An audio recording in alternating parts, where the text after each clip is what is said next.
Your POV. I can't believe a stupid cat like you got into UA. How did you get in? Purring and they felt bad? You're such a weakling. These are some of the things the girls in the alley shouted as they kicked me.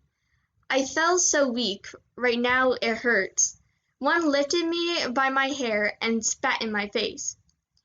It's strong kids like us who should be in UA, and friends like Kirishima. He only takes pity on you because you're so weak. I'm going to make your life a living hell, she said, and punched my stomach. They left and I sighed, getting up. I collected myself and put my hoodie back on with the hood up. I walked down the street, the rain hitting my hood, my ears twitched and my tail sagged. I was not in the best of moods today. I heard some footsteps approach me and I sighed. Hey, Ryan. I turned to see my best friend Kirishima. Oh, hey, Kiri, I said, and he walked next to me. What are you doing out in the rain? He asked, and I glanced at him, quickly looking at the ground when our eyes met. I could ask you the same thing, I said, and he smiled. I had to do something for my mom, he said, and I nodded. Well, I wanted to go for a walk, I said, and he tilted his head. In the rain? He asked, and I nodded. We came up to the park, which was empty. I walked in, and he followed me. Why are you following me? I don't think you're a lost puppy, I said, and he chuckled. Well, I don't want you to be all by yourself, he said, and I smiled slightly, sitting on the bench. I looked up at the sky, and my hood fell down. I had small tears going down my face, but hopefully the rain could hide it. I leaned back, still staring at the sky. Are you crying? I heard Kirishima ask, and I flinched. Do you have a black eye? Ryan, what happened? Who did this to you? He asked, and I got up, walking away. He followed me and grabbed my shoulder, but when I yelped in pain from a bruise the girls had caused, he let go. I tripped and fell, I said, and continued to walk. I know that's not what happened, he said, and looked me in the eye, moving my face so I could look at him. Kiri, let go of me, I said, and he didn't. I sighed and activated another part of my quirk. Change. I changed into a cat and walked away slightly, turning back into a human. Ryan, please.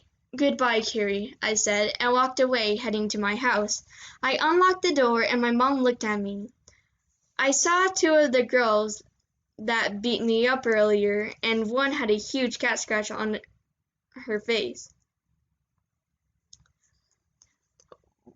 Why did you do this to this girl? She asked, and I froze. I didn't do that, I said, and the girl smirked slightly, but it quickly faded for her acting. Miss Ellen, I was just trying to give her something she dropped, and she attacked me. This is what she dropped. The girl handed my mom the $5 bill she stole as she started to beat me up.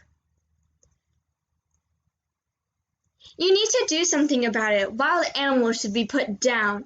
I don't think she should be around anyone. You should pull her out of school. The girl's friend said, and I looked at them. I'm going to make your life a living hell. That's what she said. And now I know what she meant. Mom, listen, No, Ryan, I'm taking you out of UA, and that's final. Tears sprung to my eyes, and I heard loud footsteps. The door soon busted open. They're lying. I turned to see Kiri. My mom looked at the girls, and one pointed to Kiri. Prove it, she said, and Kiri looked at me. He walked up to me and pulled my shoulder of the shirt down, showing a huge bruise. He also pointed to my black eye. She has bruises, so please, Miss Ellen, listen to Ryan, Kiri said, and my mom sighed. I was walking when I was pushed into an alley. These girls were the ones who did so. They started to beat me up and call me mean things. They also said how I didn't deserve to be in UA and they would make my life a living hell. I explained, and the girls looked at me. She's lying. Kiri looked, and the girls Kiri looked at the girls and walked up to the one with the cat scratch. "Is one of you good at special effects makeup?" he asked, and one raised her hand. Kiri rubbed his finger in the scratch, the part he rubbed coming off as makeup. "See," he said, and the girls quickly got up, running out the door.